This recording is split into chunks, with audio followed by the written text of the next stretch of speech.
બે પોલ વાળા induction cup પ્રકારના રિલેની રચના આકૃતિ સાથે સમજાવો. તો અહીં તમે જો આકૃતિમાં જોઈ શકતા હોય તો આ તમારા બે પોલ વાળા ઇન્ડક્શન કપ પ્રકારનું રિલે છે. આ તમારો એક ઇન્ડક્શન કપ છે જે અહીંયા આગળ ફ્રી સ્પેસની અંદરમાં રોટેટ થઈ શકે છે. હવે આ રિલે જે છે એક સ્ટેશનરી મેગ્નેટિક સિસ્ટમનો ઉપયોગ કરે છે કે જેમાં સામાન્ય રીતે બે જોડીમાં પ્રોજેક્ટેડ પોલ્સ મૂકેલા છે. જો તમે જોઈ શકતા હોય એક અને બે પેરની અંદરમાં મૂકેલા છે.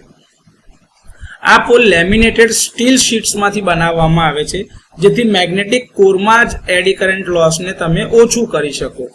આ જે છે તમે જોઈ શકતા તો આ એન પોલ અને આ એસ પોલનું જે તમારું મેગ્નેટ છે આ તમારું 2 પોલનું, તો એને એવી જ રીતે બને છે કે નાના નાના સ્ટેમ્પિંગ્સમાંથી બનાવે જેથી કરીને એડી કરંટ લોસ ઓછો થઈ શકે. હવે ફિલ્ડ કોઇલ જે છે સીધા આ પોલ ઉપર જ વીંટાળવામાં આવે. જો તમે જોઈ શકતા હોય તો આ એક મેઇન તમારી ફિલ્ડ વાઇન્ડિંગ છે અને આ તમારી સેકન્ડરી જે તમારી લગાડેલી છે. તો હવે આને તમે ડાયરેક્ટ કનેક્ટ કરી દીધા છે તો આને તમે સીધો જ સપ્લાય આપી શકશો. એ સપ્લાયમાં એનર્જાઇઝિંગ ક્વોન્ટિટી તરીકે વોલ્ટેજ અથવા તો કરંટ જે તમારે આપવું હોય તમે એને આપી શકો છો. હવે મેગ્નેટિક સર્કિટ પૂર્ણ કરવા માટે પોલ સ્ટ્રક્ચરની અંદર એક આ સોફ્ટ આયન પીસ એક નળાકાર પીસ મૂકેલો છે જે આયન કોર કેન્દ્રીય રીતે સ્થિર છે સેન્ટ્રલી. મૂવિંગ એલિમેન્ટ એ એલ્યુમિનિયમ જેવી બિન ચુંબકીય કન્ડક્ટિંગ મટીરિયલ એટલે કે વાહક મટીરિયલથી બનેલો એક હોલો અને ઊંધો ગોઠવેલો એક નળાકાર કપ છે.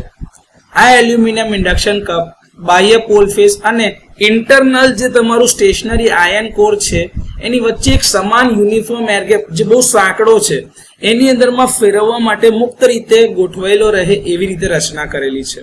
આ કપ જે છે એ વજનમાં હલકો છે અને સ્પિન્ડલ ઉપર માઉન્ટ કરેલ છે જે ખૂબ જ ઓછા ઘર્ષણના કારણે જ્વેલ બેરિંગ્સ દ્વારા સપોર્ટેડ છે. હવે જ્વેલ બેરિંગ્સના કારણે બેરિંગ આવી ગઈ એટલે તમારું ઘર્ષણ એને ઓછું કરી દીધું છે. હવે આ કપ હલકો છે અને હોલો છે એટલે ખૂબ જ ઓછી જડતા ધરાવે છે જેથી એની સ્પીડ વધી શકે છે એટલે ઉચ્ચ ગતિ અને ઉચ્ચ સંવેદનશીલતા પ્રદાન કરે છે. જરૂરી કંટ્રોલિંગ ટોર્ક પ્રદાન કરવા માટે અને ડી એનર્જાઇઝ થવા પર પાછી પોતાની નોર્મલ રીસેટ પોઝિશન પર આવવા માટે સ્પિન્ડલની સાથે એક કંટ્રોલ સ્પ્રિંગ જોડાયેલ છે. આ સ્પિન્ડલમાં એક મૂવિંગ કોન્ટેક્ટ આર્મ હોય છે જે ફિક્સ કોન્ટેક્ટ સાથે બંધ થાય છે જેથી જ્યારે ઓપરેટિંગ ટોર્ક પૂરતો હોય ત્યારે ટ્રીપ સર્કિટ તમારી ક્લોઝ થઈ શકે.